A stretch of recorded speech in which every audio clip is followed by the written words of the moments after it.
बिस्मिल्लाहिर्रहमानिर्रहीम। अस्सलामुअलैकुम।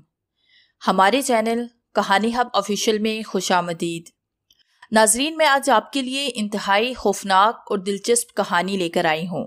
लेकिन कहानी शुरू करने से पहले आपसे गुजारिश है कि अगर आपने हमारा चैनल सब्सक्राइब नहीं किया तो आप हमारे इस चैनल को सब्सक्राइब कर लीजिए और बेल आइकन को भी प्रेस कर लें ताकि हर नई आने वाली वीडियो बआसानी आप तक पहुँच सके। वो अंधाधुंध भाग रहा था। उसके कदमों में बिजली के जैसी तेजी थी। दिल खुशी से बुलियों उछल रहा था। उसके हर अंग में सरशारी ही सरशारी थी। आखिर 32 साल के बाद उसे फिर से वो मिल रहा था जिसकी तलाश में वो जंगलों में मारा मारा फिर रहा था।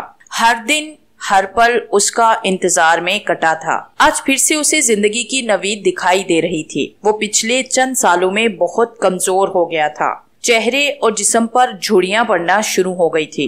उसकी पिंडलियां और बाजू इंतहाई कमजोर हो चुके थे। वो जिंदगी और मौत के बीच झूल रहा था। जिंदा रहने की हर उम्मीद तोड़ती नजर आ रही थी, मगर आज अचानक से जब वो खुशबू उसके नथनों से टकराई तो जैसे जिंदगी की नवीद मिल गई हो। वो सैकड़ों मील दूर से भी वो खुशबू सूंघ सकता था। अफ्रीका के न जाने कितने मुरब्बे किलोमीटर पर फैले इस जंगल में वो उसकी खुशबू पाकर पागलों की तरह बिना कुछ सोचे समझे आंखें बंद किए एक ही सिमत में आगे ही आगे भाग रहा था। बंद आंखों से रास्ता देखने में भी कोई मुश्किल नहीं पेश आ रही थी, क्योंकि वह जंगल के चप्पे चप्पे से वाकिफ था। इस जंगल से उसका रिश्ता बहुत पुराना और मजबूत था। वो यहीं पैदा हुआ था और यहीं पला भरा था, इसलिए वो आंखें बंद करके भी सिमत का अंदाजा लगा सकता था। उसके जिस्म में ताकत ना होने के बराबर थी, मगर जब मौत के मुंह की तरफ जाते इंसान के सामने जिंदगी हो और उसे फिर से जिंदगी की तरफ पलटने की उम्मीद दी जाए तो वो हर रुकावट पार करके भी जिंदगी की तरफ बढ़ सकता है। उसको भी जिंदगी की उम्मीद मिल रही थी। वो फिर से पहले की तरह ताकतवर और जवान हो सकता था अगर उसे जिंदगी के जाम का एक घूंट भी मिल जाता। वो खुशबू हर गुजरते लम्हे के साथ तेज होती जा रही थी। उसके जिस्म में प्यास मजीद मजीद जोर पकड़ती जा रही थी। वो जाम उसकी जरूरत था और उसे हर हाल में वो जाम पीना था। 3 लड़कियां और 2 लड़के जीप से उतरे। सबने अपने अपने बैग अपने हाथ में ले लिए। उनमें से 2 लड़कियों के नकूश बिल्कुल एक जैसे थे। एक का रंग हल्का सा गन्मी था, जबकि दूसरी इंतहाई गोरी और नाजुक थी। जबकि दूसरी लड़की और दोनों लड़के इंतहाई काले और मोटे नकूश के मालिक थे। हुलिया और शक्ल से वो दोनों मकामी बाशिंदे ही लगते थे। गाइस, अब किस तरफ जाना है? गंदमी रंगत वाली लड़की, जिसका नाम नैना था, इधर उधर देखते हुए इंग्लिश में बोली, क्योंकि दोनों लड़कों और उनके जैसी लड़की को उर्दू या पंजाबी नहीं आती थी। वो अपनी मादरी जुबान के अलावा कुछ ही समझ नहीं सकते थे। यहाँ से दूर एक नदी है जहाँ का एरिया काफी अच्छा है। हम लोग वहाँ अपने रहने का बंदोबस्त कर सकते हैं। एक लड़का जिसका नाम मार्क था, उसने इंग्लिश में जवाब दिया। आर यू श्योर कि वो जगह सेफ होगी? गोरी रंगत वाली लड़की माला ने पूछा। यस, मार्क ने ही उसकी बात का जवाब दिया और सबके आगे चलने लगा। माला ने जेब की सीट से अपनी पानी वाली खाली बोतल और कैमरा उठाया और सबके पीछे चलने लगी। वो नदी वाली जगह अच्छी खासी दूर थी। पहुंचने में 40 मिनट लगे। घने दरख्तों की वजह से जीप का आगे जाना मुमकिन नहीं था, इसलिए उन लोगों ने जीप वहीं छोड़ी। मार्क ने वहां आने से पहले ही उस जगह के बारे में थोड़ी बहुत रिसर्च कर ली थी, इसलिए वो मैप के हिसाब से आगे बढ़ रहा था और बाकी सब उसे फॉलो कर रहे थे। नदी के किनारे पहुंचकर सबने वहीं घास पर डेरा जमाया। सब थके हुए थे, इसलिए वहीं आराम करने बैठ गए। मार्क और सियाल ने कुछ ही देर के बाद उठकर वहां हीमा लगाना शुरू कर दिया। माया उनकी हेल्प करने लगी। नैना नदी के किनारे जा बैठी और पानी में पांव रख लिए। ठंडा पानी उसे राहत पहुंचाने लगा, जबकि माला वहीं घास पर ही लेट गई। उसके सर में हल्का हल्का सा दर्द शुरू हो चुका था। उसे आराम की अशद जरूरत थी। सुबह से कुछ खाया भी नहीं था, तो अब उसे भूख लग रही थी। मियाँ जी ने रास्ते के लिए 2 बर्गर भी दिए थे, लेकिन उसने हाथ भी नहीं लगाया था। यहाँ तक आते आते वो बासी हो चुके थे, तो नैना ने जीप से उतरने से पहले ही वो फेंक दिए थे। अब भूख से उसका बुरा हाल था। उसे शायद ये सफर बहुत महंगा पड़ने वाला था। सब लोग अपने काम में बिजी थे और वो अकेली लेटी सोचों में गुम थे। उसने जिंदगी में कब सोचा था कि एक दिन ऐसा आएगा जब वो अफ्रीका के इस बड़े से जंगल में खुले आसमान तले भूखी प्यासी लेटी होगी। वो तो कभी अपने शहर से बाहर नहीं निकली थी और आज एक अनजाने मुल्क में इतने बड़े और खतरनाक जंगल में वो मौजूद थी। उसका ताल्लुक पाकिस्तान के शहर मियांवाली से था। पैदा होते ही वालिदैन उनका साया सर से उठ गया, तो फिर दादाजान जिन्हें वो मियाँ जी कहती थी, उन्होंने इसे माँ और बाप दोनों बन के पाला। मियाँ जी के अलावा नैना ही उसकी दोस्त और बहन सब कुछ थी। मियाँ जी आर्मी से रिटायर्ड थे। उनके एक बहुत पुराने दोस्त जो अफ्रीका में रिहाइश पजीर थे, उन्होंने मियाँ जी को वहां आने की दावत दी तो वो इनकार न कर सके। वैसे तो मियाँ जी आर्मी के दौर में भी एक दफा अफ्रीका आ चुके थे, मगर माया का ये पहला सफर था जिसमें नैना भी उसके साथ थी। दोनों यहाँ आने के लिए काफी खुश थी। पहले 2 हफ्तों में वहां के लोगों से मिलकर और इर्द गिर्द का इलाका घूमकर दोनों इतनी परजोश थी कि जंगल में पिकनिक मनाने का फैसला कर लिया। बचपन ही से माला को जंगल और पहाड़ बहुत पसंद थे, तो उसने जिद करके मियाँ जी से 3 दिन की परमिशन ले ली। मियाँ जी काफी परेशान थे, मगर जब उनके दोस्त ने अपने तीनों बच्चों को भी साथ भेजने का कहा तो मियाँ जी ने दिल पे पत्थर रखकर इजाजत दे दी, और जिसके नतीजे में आज वो यहाँ थी। सब बातें सोचते हुए न जाने कब उसकी आंख लगी और वो नींद की वादियों में खो गई। उसने ख्वाब में देखा कि वो एक दरख्त के साथ बंधी हुई है और एक आदमी उसके सामने खड़ा है। उस आदमी का चेहरा उसे नजर नहीं आ रहा, लेकिन वो उसकी आंखें देख सकती है।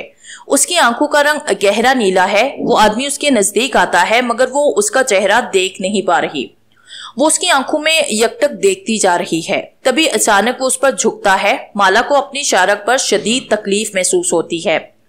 वो आदमी अपने नुकीले दांत उसकी गर्दन में गाड़ देता है। वो जोर जोर से चिल्लाने लगती है, माला, आर यू ओके? तभी उसे अपने बहुत करीब ही नैना की आवाज सुनाई देती है और उसी वक्त उसकी आंख खुल जाती है।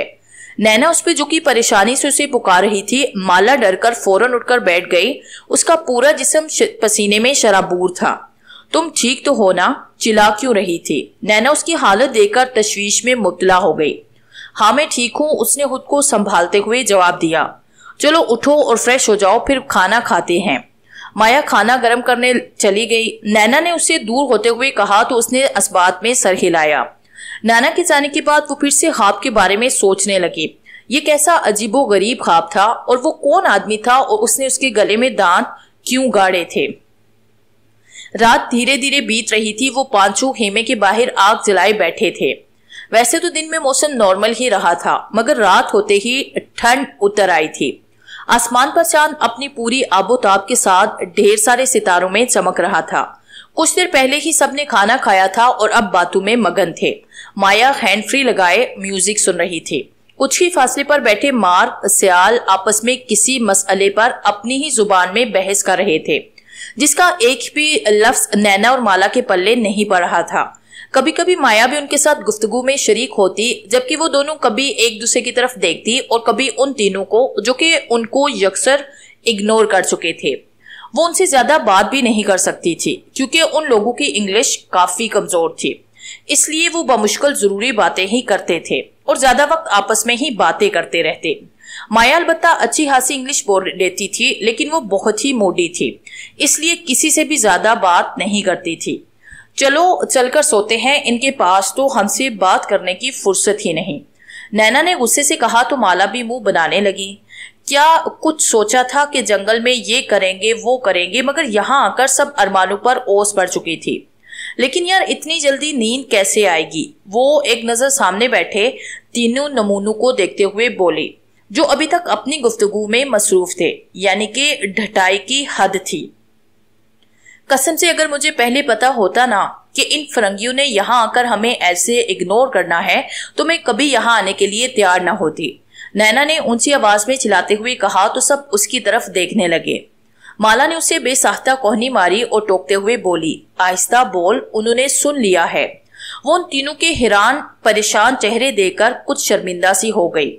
अरे तो सुन ले, इन हबशू को कौन सा कुछ समझ आता है? देखो जरा कैसे मुंह फाड़े हमें देख रहे हैं। नैना ने अब की बार अपनी आवाज मजीद ऊंची की ताकि वो वाजे तौर से सुन सके। माला ने अपना सर पीट लिया। What happened? सियाल ने उनको ऐसे बोलते देखकर पूछा। तुम्हारा सर हुआ है काले फरंगी? नैना ने मुंह फट से ही थी, मगर इस वक्त तो वो हद कर रही थी। माला ने दिल के दिल में शुक्र अदा किया कि इन तीनों को उर्दू नहीं आती, वरना इतनी बेइज्जती पर वो उन दोनों को यकीनन उसी जंगल में भून कर खा जाते। सियाल ने नैना के चेहरे के तासुरात से ये अंदाजा तो लगा लिया कि वो गुस्से में हैं, मगर वजह समझना उसके लिए नामुमकिन था और नैना उसी बात का फायदा उठा रही थी।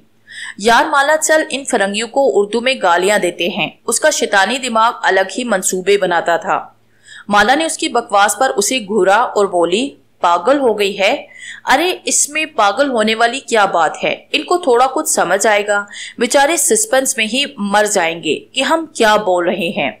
वो कहकहा लगाते हुए बोली। एकदम से माहौल इंटरेस्टिंग होने लगा था।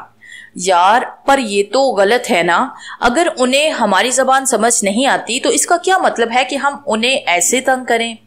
माला शुशुपन में मुब्तला थी, लेकिन सच तो ये था कि उन तीनों के खौफ चेहरे देखकर उसे भी हंसी आ रही थी। अरे कोई गलत नहीं, हम तो बस थोड़ा सा फन करेंगे, और शाम से इतना बोर हुए हैं तो उसके बाद इतना फन तो बनता है ना, और क्या पता ये लोग भी हमारी चुगलियां कर रहे हों। वो पुरजोश होकर बोली तो माला की हंसी छूट गई। पागल, वो हमारी चुगलियां क्यों करेंगे? अरे तुम नहीं जानती, ये फरंगी बड़े मेसने होते हैं। नैना बोल तो ऐसे रही थी जैसे वो बचपन से ही फरंगियों के साथ रहती थी। माला उसकी बातों पर हंस रही थी और कुछ देर के बाद जंगल की खामोश फिजा में उन दोनों के कहकहे गूंज रहे थे। दूसरी तरफ वो तीनों अपनी बातें छोड़कर उनकी बातों को समझने की कोशिश में हलकान हुए जा रहे थे। बेचारे कंफ्यूज होकर रह गए थे कि आखिर वो दोनों पागल किस पर इतने कहकहे लगा रही थी। वो रात जो कुछ देर पहले डरावनी और बोरिंग लग रही थी, अब एकदम से काफी इंटरेस्टिंग हो गई थी। वो दोनों अपनी बातों में इतना मगन हो चुकी थी कि ये तक फरामोश कर गई थी कि वो इस वक्त कहाँ है। काफी देर के बाद जब नैना की बातों की पटारी बंद हुई तो तेजी से बीतती रात की तरफ ध्यान गया और एहसास हुआ कि अब सोना चाहिए। ओके गाइस, गुड नाइट, नैना ने उठते हुए खास ऊंची आवाज में उन तीनों को सुनाने के लिए कहा, और वो बेचारे अभी तक इतने सदमे में थे कि जवाब भी ना दे सके। यार कितना मजा आया ना आज, नैना ने हंसते हुए सरगोशी में कहा तो माला भी हंस पड़ी। वो दोनों उन्हें वहीं बुत बना छोड़कर हीमे में आ गई। कुछ ही देर के बाद वो तीनों भी अंदर आ गए। हीमा काफी बड़ा था। एक तरफ सयाल और मार्क का बिस्तर था और एक तरफ तीनों लड़कियों के बिस्तर लगे हुए थे।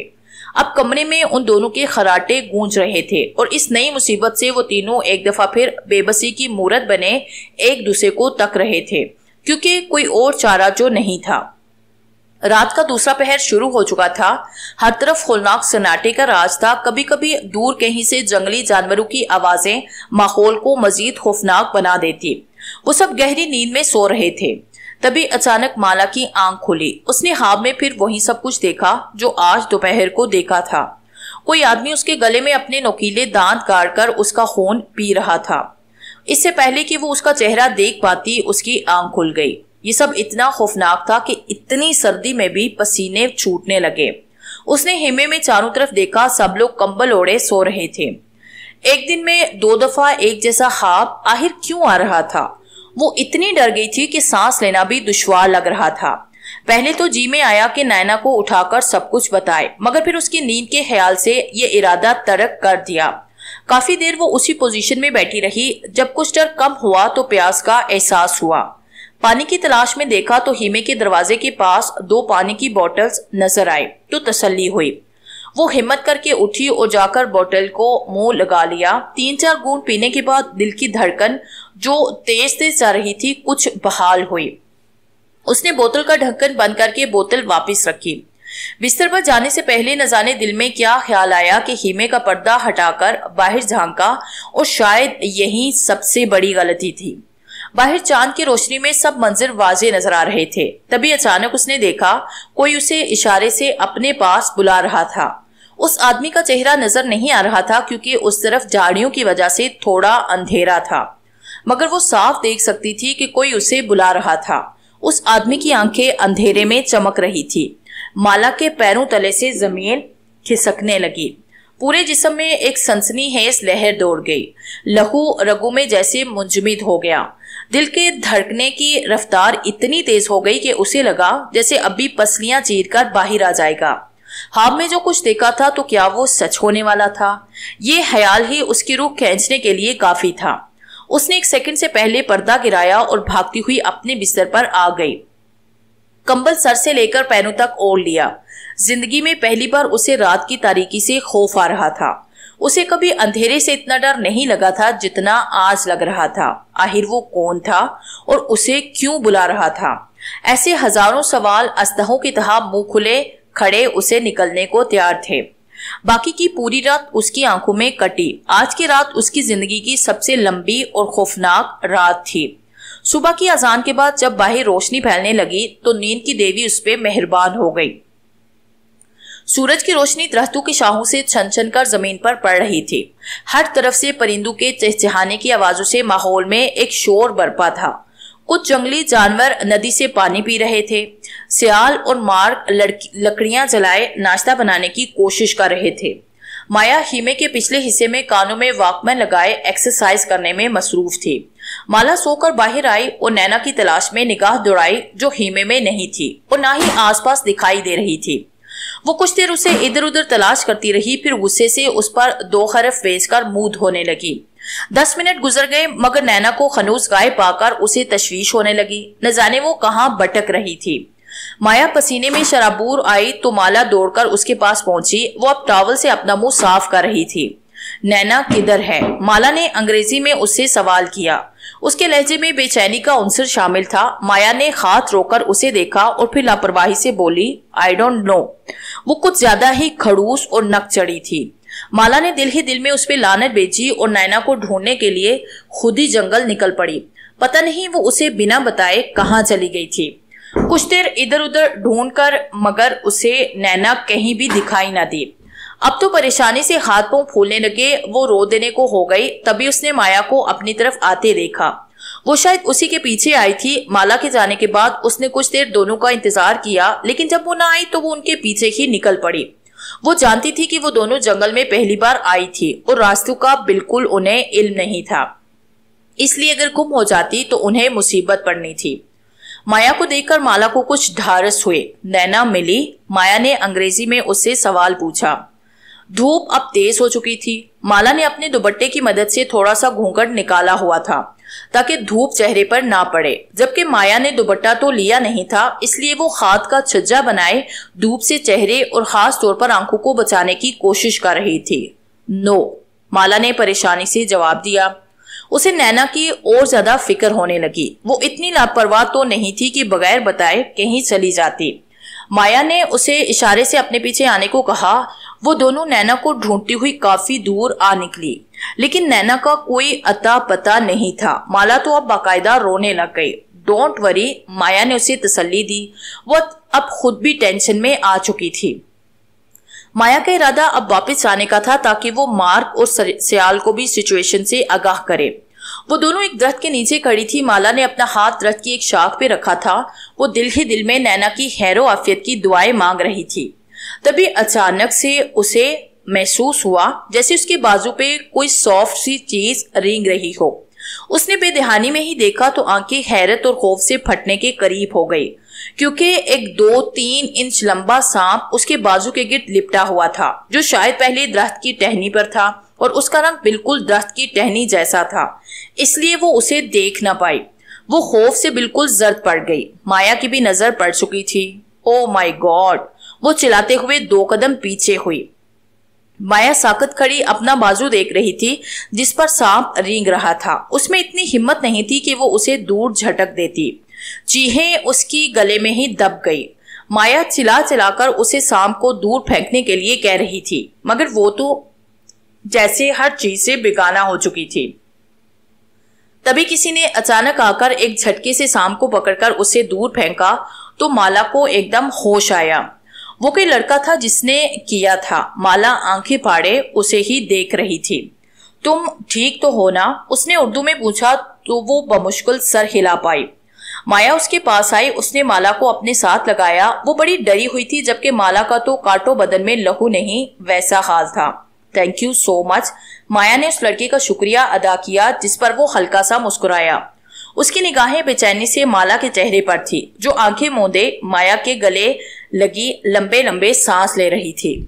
उस लड़के के साथ 2 और भी लड़के थे। उन तीनों ने एक लकड़ी की मदद से सांप को मारा। माला अब किसी हद तक खुद को कंपोज कर चुकी थी। माया ने उसे पानी पिलाया। वो लड़का अब भी उसकी तरफ दीवानावार निगाहों से देख रहा था। उसे सिर्फ एक ही बात का इंतजार था कि कब वो उसे देखेगी। माया उसे साथ लेकर वापसी की तरफ चल दी। वो नीम जान सी उसके साथ चलने लगी। पीछे वो बेचैनी से पहलू बदल रहा था। उसकी आंखों में अजीब से तासुरात थे। तभी वो मुड़ी थी। दोनों की निगाहें मिली। माला के रूह तक कांप उठी। उसकी आंखें बिल्कुल वैसी थी जैसे उसने ख्वाब में देखी थी। वो उसके चेहरे के एक एक नक्श को निगाहों में उतार रहा था। उसके होंठ सख्ती से आपस में पेवस्त थे। माला साकित खड़ी उसकी मकनातीसी आंखों में देखे जा रही थी। कोई तो कुव्वत थी जो उसे अपनी तरफ खींच रही थी। कुछ तो था जो गैर मामूली सा था। तभी वो हल्का सा मुस्कुराया। वो एकदम एक अनजाने खौफ के जेरे असर आ गई। उसने अपना चेहरा आगे कर लिया और तेज तेज कदमों से माया के पीछे तकरीबन दौड़ने लगी। दिल जोर जोर से धड़क रहा था। कुछ तो था जो उसकी समझ में नहीं आया था। आखिर वो कौन था जो उसका पीछा नहीं छोड़ रहा था। इस सारे वाकये में वो नैना को मुकम्मल तौर पे फरामोश कर चुकी थी। पूरा दिन उसका टेंशन में गुजरा। नैना खुद ही वापस आ गई थी। माला की हालत देखकर उसे यही लगा था कि वो इस गैर मौजूदगी से परेशान हो गई थी। रात को सबने साथ में खाना खाया। आज माया भी उनके साथ बैठी थी। वो लोग खेमे से कुछ फासले पर बैठे थे। मार्क और सियाल नदी पर गए हुए थे। माया और नैना आपस में बातें कर रही थी, जबकि वो चुपचाप उनकी बातें सुन रही थी। तभी नैना ने माया से एक सवाल पूछा, माया, इस जंगल की सबसे खास बात क्या है? नैना की बात पर माला भी पुरतजस्सुस हुई। मैं ज्यादा तो नहीं जानती, लेकिन मैंने इस जंगल की हिस्ट्री में पढ़ा था कि यहाँ सालों पहले जिन्नात और वैम्पायर हुआ करते थे जो लोगों का खून पीते थे। माया की बात पर माला की हालत गैर होने लगी। कल रात वाला ख्वाब उसके दिमाग में चलने लगा, जबकि उसके बरअक्स नैना ने दिलचस्पी से सुना और मजीद सवाल पूछने लगी। जिन्नात का तो मुझे पता है, लेकिन ये वैम्पायर क्या होता है? खून की तलाश में सरगर्दा इंसान को आम जुबान में वैम्पायर, खून आशाम, ड्रैकोला या फिर खूनहार इंसान कहते हैं। कहा जाता है कि ये लोग रात को निकलकर लोगों का खून पीते हैं। अक्सर लोगों का कहना है कि कुछ लोग मरने के बाद कब्रों से निकलकर आते हैं और फिर इंसानी खून पीते हैं, लेकिन कुछ लोग कहते हैं कि कुछ जिंदा इंसान भी लोगों का खून पीते हैं। अफ्रीका की कदीम तारीख में ये बात बहुत आम है कि जो इंसान मरने के बाद वापस आता है वो फिर जिंदा रहने के लिए इंसानी खून पीता है। बल्कि जनूब मशरकी अफ्रीका में एक मुल्क है मलावी, वहां अक्सर ऐसे वाकयात पेश आते रहते हैं जिनमें कुछ लोग इंसानी खून पीते हैं। वैम्पायर्स के बारे में ये तस्वुर भी आम रहा है कि ये लोग इंसानी खून पीकर जिंदा रहते हैं और जिसका खून पीते हैं वो भी वैम्पायर्स बन जाते हैं। माया ने सारी तफसील इंग्लिश में उसके गोश गुजार की। नैना के लिए ये सब बहुत ही दिलचस्प था, लेकिन माया ये सब सुनकर डर के कांप रही थी। अगर उसे वो ख्वाब ना आया होता तो शायद वो ये मजाक में लेती, मगर अब तो माया की हर बात सच लग रही थी।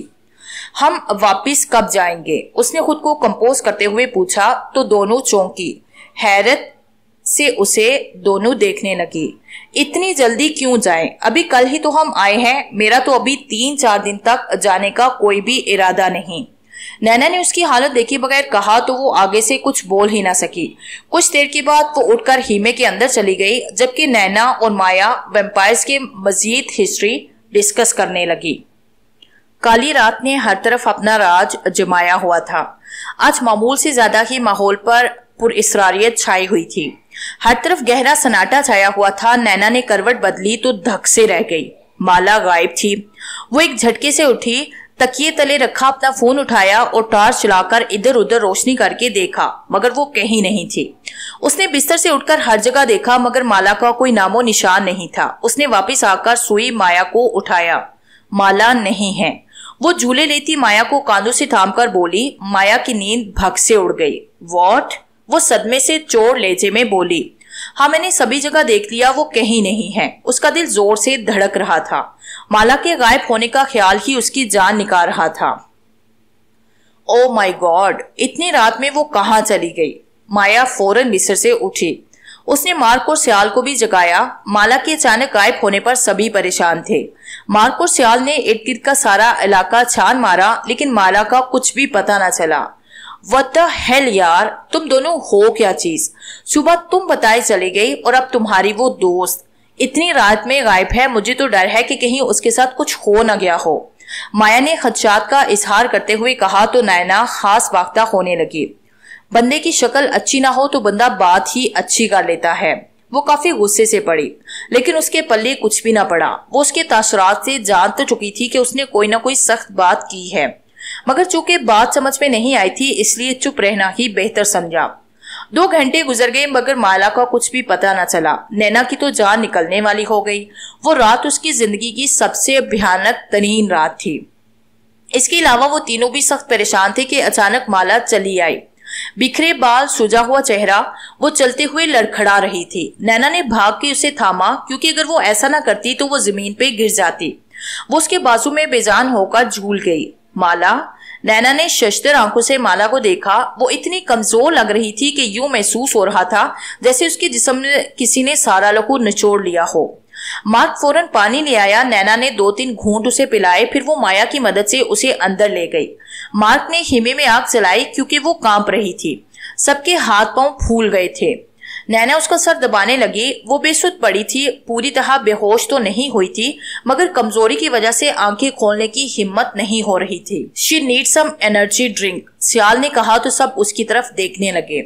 हाँ, मुझे भी लगता है क्योंकि इसे बहुत ज्यादा वीकनेस हो गई है। माया ने भी सियाल की बात की तायीद की।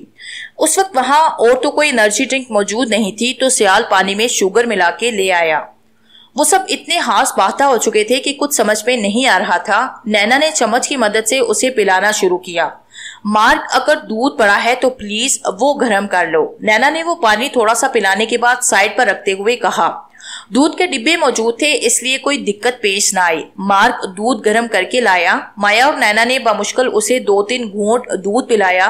वो अभी तक आंखें बंद किए लेटी थी। नैना ने उसका चेहरा देखा जो बिल्कुल जर्द पड़ चुका था।